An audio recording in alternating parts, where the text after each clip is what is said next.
4-2 in league play. Wildcats lead the series 116 wins against 26 defeats. That includes 57-5 in Lexington, 32-4 in Rupp Arena. It's the only meeting between the teams during the regular season. Coaching staffs of both teams wore sneakers in honor of the Coaches versus Cancer weekend to promote awareness of cancer prevention and treatment. Kentucky sweeps the 3-game homestand, now goes back on the road for a 2-game road swing. First game will be at Louisiana State Tuesday night at 9 o'clock. That's 9 o'clock Eastern Time, 8 o'clock Central Time in Baton Rouge. That game will be televised on ESPN. Ahead 12-10, UK went on a 13-0 run, put the Wildcats up 25-10. And UK held Georgia scoreless for 5.5 minutes during that stretch. Kentucky took a 34-22 advantage into halftime. Cats had good scoring balance in the first half. 8 different players hit the scoring column. And in the second half, Georgia made an early run, cut it to 37-31, but the Bulldogs got no closer. UK had runs of 7-0, 5-0, and 12-0 later in the half to put the game away. Kentucky's now won 21 consecutive home games, including 12 straight SEC home contests. And UK's now 80-2 in Rupp Arena under Coach Calipari.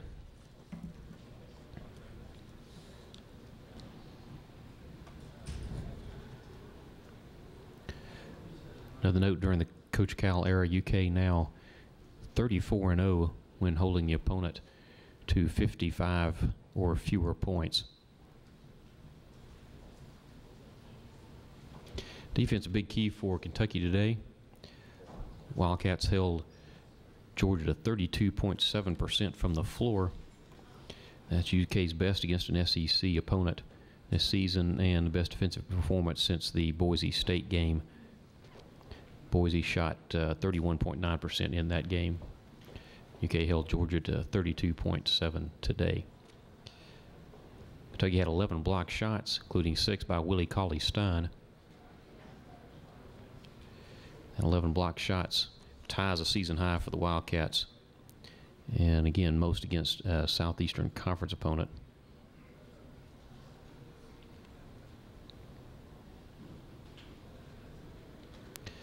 And UK also forced 20 Georgia turnovers.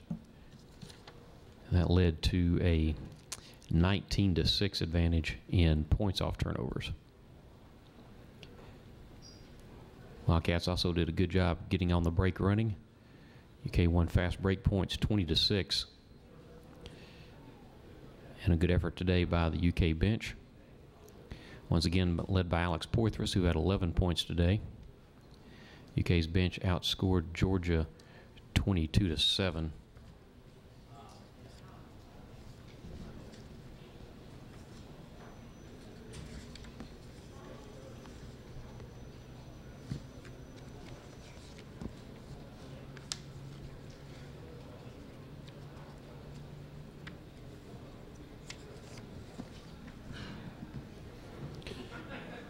And with the Wildcats winning the bench points today, UK now 9-0 this season when winning the bench points.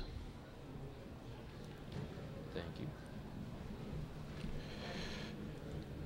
Coach Fox has begun his radio show. We'll have him in here as soon as he completes that assignment.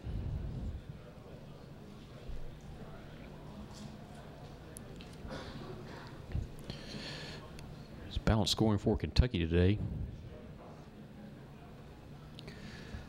as 11 Wildcats hit the scoring column. And 6 Cats scored at least 7 points. Aaron Harrison, the leader, with 15. Julius Randle, 14. James Young, 13. And Poitras, as mentioned earlier, got 11 off the bench.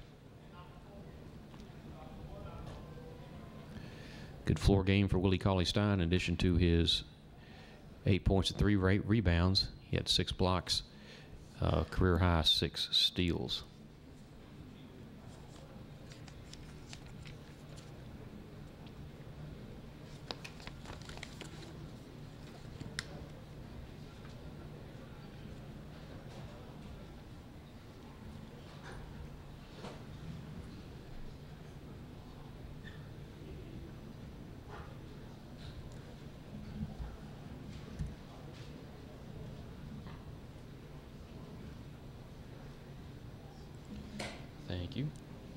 Coach Fox on the way.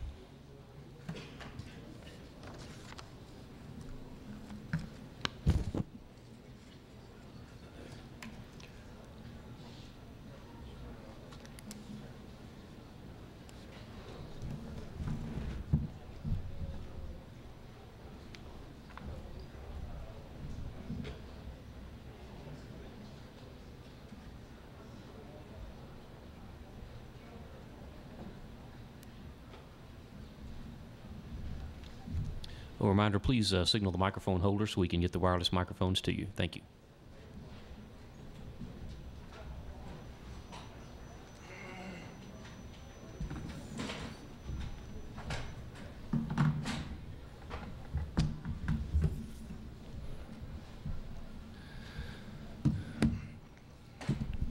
Well, that was a SEC battle in which they whooped us, and we couldn't slow them down enough to get back in it, and just couldn't score enough today to hang in there and make it a threat long enough. Questions? And please signal for a microphone. Mark, it seemed like Kentucky's best thing today, right here in front of you, was maybe just their balance. They didn't have one guy that just jumped off. They had a lot of guys doing things well. Is that when they're at their best? I couldn't have any idea. I don't know. I mean, I think that's the strength of their team, is that they have a lot of guys who can finish plays, and you can't just say you're going to shut down one guy and really impact him, you know, like you can with some teams. So I'd say that's a real strength of their team, and their balance makes them very difficult, you know, difficult to defend.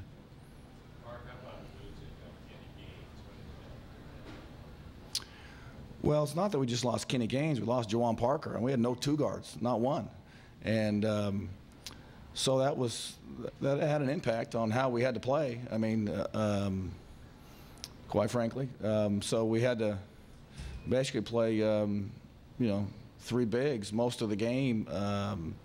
So we couldn't play man defense because we couldn't match up there, and it made us a little slow in transition, in which they outran us. So it impacted the game, but it's part of it. You've got to deal with injury. Right here. Go ahead, sir. When did you know you weren't having them, and when did you know you have them? I didn't know I wasn't having them until this morning. I was hopeful yesterday. They went through our walkthrough yesterday, and I was hopeful that we would have them, but you never know how a guy's body responds. You know, one of those kids did some running yesterday, and so we were really optimistic. And then he woke up very sore today, and so I don't know when I'll know about Vanderbilt. Probably on Wednesday. If you watch Kentucky's last three games on tape, you saw a slumping Cauley Stein. How much different did he look today, and the impact he had defensively? I don't think. I mean, he grew up 48 miles or 50 miles from me, where I did. I don't think he's slumping. I mean, they got a lot of guys making plays. I mean, you're not going to get as many opportunities when you have a balanced team like they do. I mean, he's a terrific player, and I don't think he was slumping. I think he's it just comes with the territory.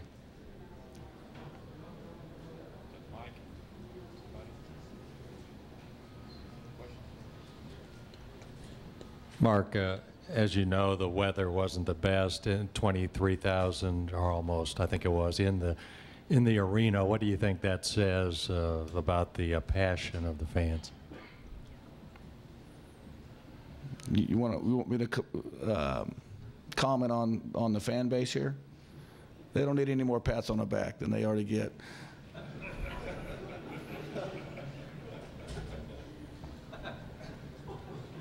Any other questions? Anyone else? Thanks. I'm sorry, I have one more. Oh, I'm sorry.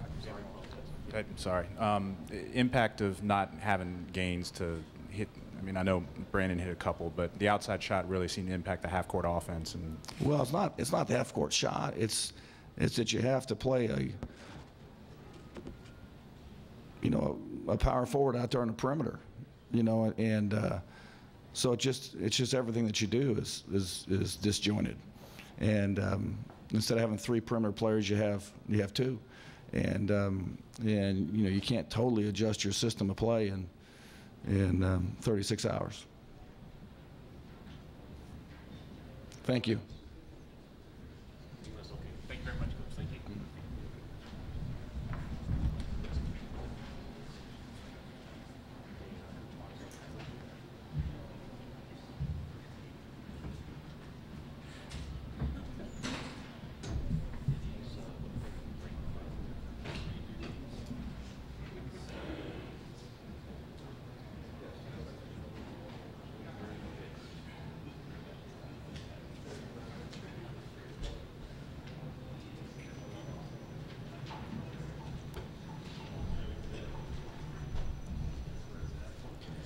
UK players today will be Willie Cauley-Stein, James Young, and Aaron Harrison.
Yes.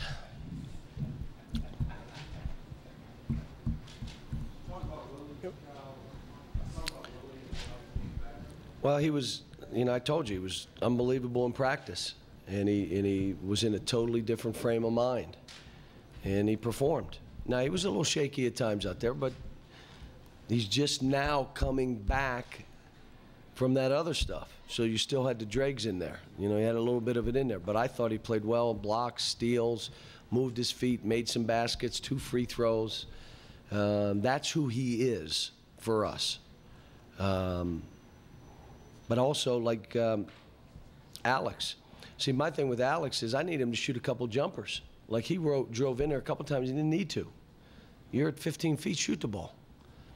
And so that's a little out of his comfort zone right now. He's more comfortable getting it to the rim, dunking it. Well, you gotta, you know, you gotta pull up on some of those. So he was good. We've been on Aaron. Aaron played his butt off today, but he shot all 2s. I don't want him to shoot 3s. If you shoot a couple, that's fine.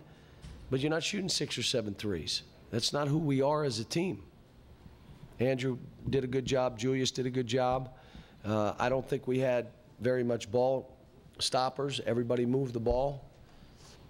Happy Derek got some time. Dakari was good again.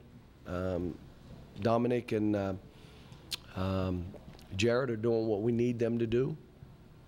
Johnny Hood got in. I was so happy. Such a great kid. He's got a young man in there today in a wheelchair, and his father, and he had him at the gym late last night, and he's in here taking him around to see all the guys. I mean, you know, it's good. You see what Jared Polson last night, you know, it's as a coach, you know, to be around those kind of kids. And we got every one of these kids is the same. This is a great group, I'm telling you. And we're still not there. We got better. More energy off the ball. Didn't stop the ball as much. But we're still a ways away. I mean, you know, we still do stuff like most of it's mental discipline now. That's the next level of the process. Get the players right, playing hard, thinking right, understanding their role and how they have to play for us to win. Okay, now you got to get your team right. Now we got to be more like a team. And that means don't hold the ball. That means play with energy off the ball. On the ball, that's fine, but what about off the ball? That's what a team does. And then the next level is the discipline. Defensive and offensive discipline. That one is going to be a little longer for us to crack, but we're getting better.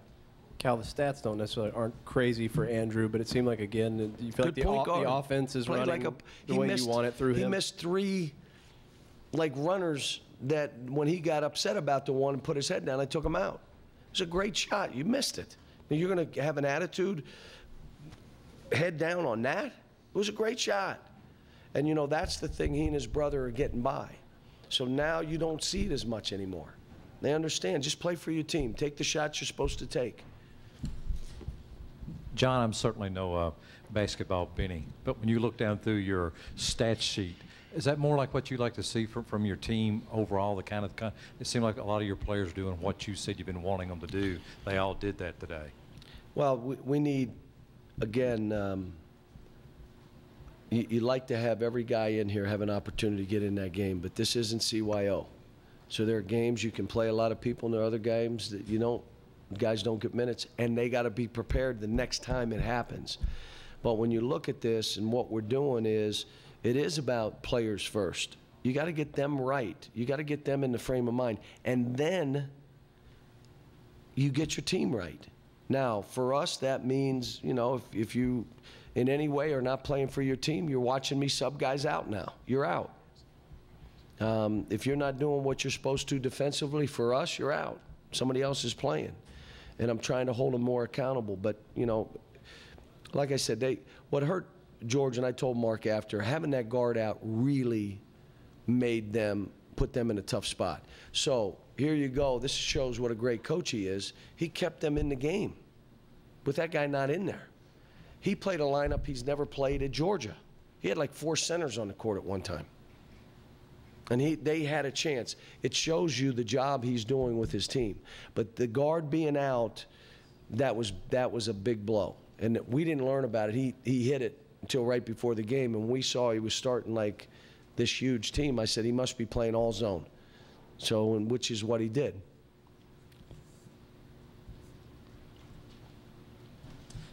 Coach, since that Arkansas game, it seems like you've had a couple smoothly officiated games. Have you noticed any changes in the way this league is calling games now? I don't barely pay attention to it.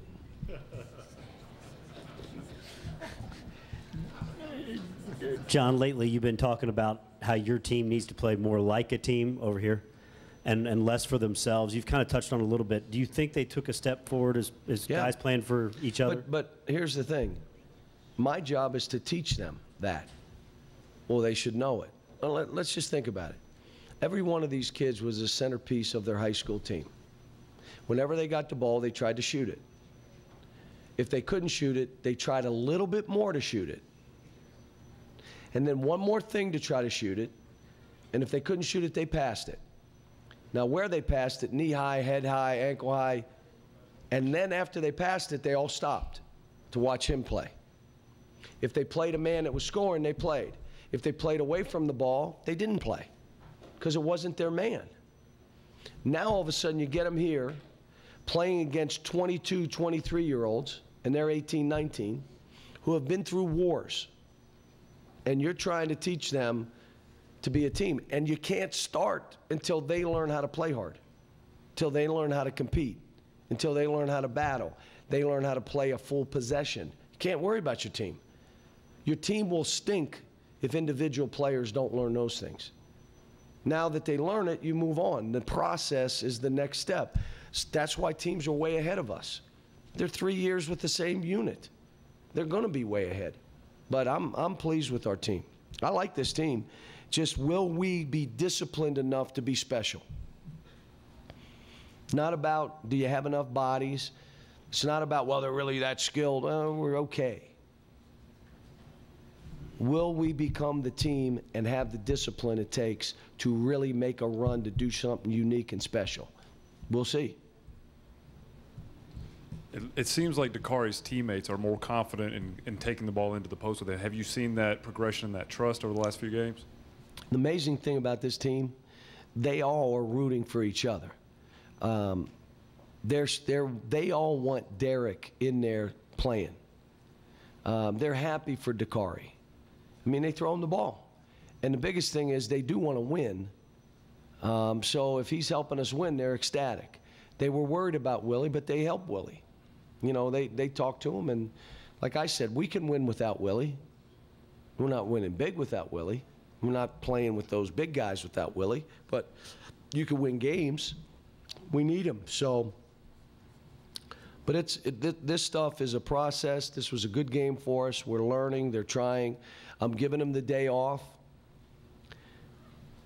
They got 24 hours till we practice again.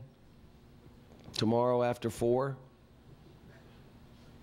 Told them you got a day off. You got 24 hours off. And then we're on our way to play a good LSU team down there. And again, you know, I'm sure it's some shirt night. White, purple, it'll be something.